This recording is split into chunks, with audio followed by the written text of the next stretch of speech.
Frostbite has gathered a reputation as one of the most beautiful-looking game engines of the past decade, but alongside its stunning visuals and impressive technological advancements, it also became known for being notoriously difficult to work with in the world of video game development. Following its introduction all the way back in 2008 as the new proprietary engine developed by DICE for their then upcoming Battlefield Bad Company series, it introduced large open environments paired with incredible destruction system which left a significant impression on fans and critics alike. Over the course of the following years, the new rendering techniques, increased level of detail, new animation systems and particle effects have allowed it to rise even further and become one of the most revered first-person shooter engines of its time. With the release of Battlefield 3, the engine has reached its second iteration, which overhauled almost every single aspect of the first version. As the complexity of it grew, so did EA's ambitions as it slowly became the #1 engine used for most of their products, even outside of DICE. BioWare, Visceral Games, Ghost Games, PopCap, and various subsidiaries of Electronic Arts themselves were pushed to embrace the engine in hopes of establishing it as the primary toolset for the majority of studios under EA's banner.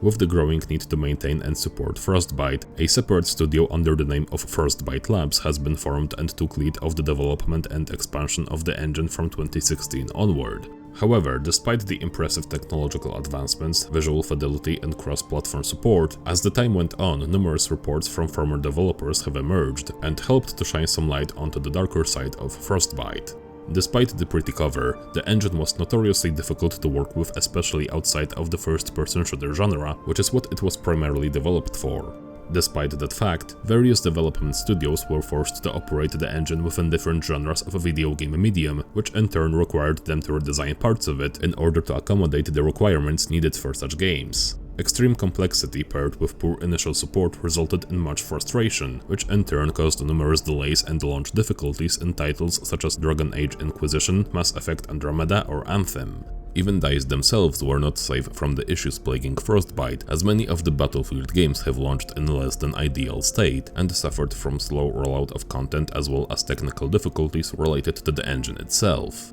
While the criticism from various developers have continued to mount over the years following the release of third iteration, EA have continued to force the engine onto essentially all studios directly owned by the company, regardless of whether or not the projects it was meant for were actually suitable to work within such an engine. This brings us to the recent announcement regarding the future of Frostbite. As EA has announced a new phase in the life of their troubled engine, it came with an unexpected twist. All of the studios existing under the banner of EA are no longer required to use Frostbite, and instead are free to build their future games on any engine they see fit for their needs. This begs the question, could Frostbite be entirely phased out of existence and replaced with other engines? If so, what would be the best replacements and what would be the benefit of ditching Frostbite for good? There are a few contenders to take the spot, and it all depends on the genre and type of game in question. Both third-person as well as racing games in likes of Dragon Age, Plants vs Zombies or Need for Speed could easily find their home with Unreal Engine 5, which is the most popular choice amongst video game developers in the modern industry.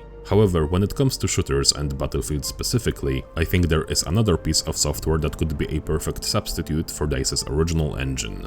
Crytek's CryEngine already shares a lot of similarities with Frostbite, both in terms of its graphical fidelity, features and the purpose it was made for. It pioneered the idea of allowing for huge, vast and open maps within the first-person shooter genre all the way back in 2004 with the release of the first Far Cry game, and with games such as Crysis already featuring almost everything that is needed to build a Battlefield game, from complex destruction system, variety of air, land and sea vehicles to even dynamic weather including tornadoes. It would be a very well-fitting engine to accommodate the needs of such a franchise. More than that, when we take a look at some of the screenshots of the Frostbite editor, which is the primary tool used by the developers at EA to design levels on Frostbite, it does in many ways resemble the CryEngine's sandbox editor, and as such the transition of development from one engine to another might not be as harsh as it might seem at first glance. Furthermore, CryEngine is publicly available for anyone to learn its toolset, which could be an added bonus as hiring new developers who already possess experience with the engine and understand its mechanics would save a lot of time on training and onboarding the new hires, which is obviously not the case with Frostbite, as the proprietary nature of it requires new employees at EA to learn the engine from scratch, and they are almost guaranteed not to have any experience with it prior to joining the company.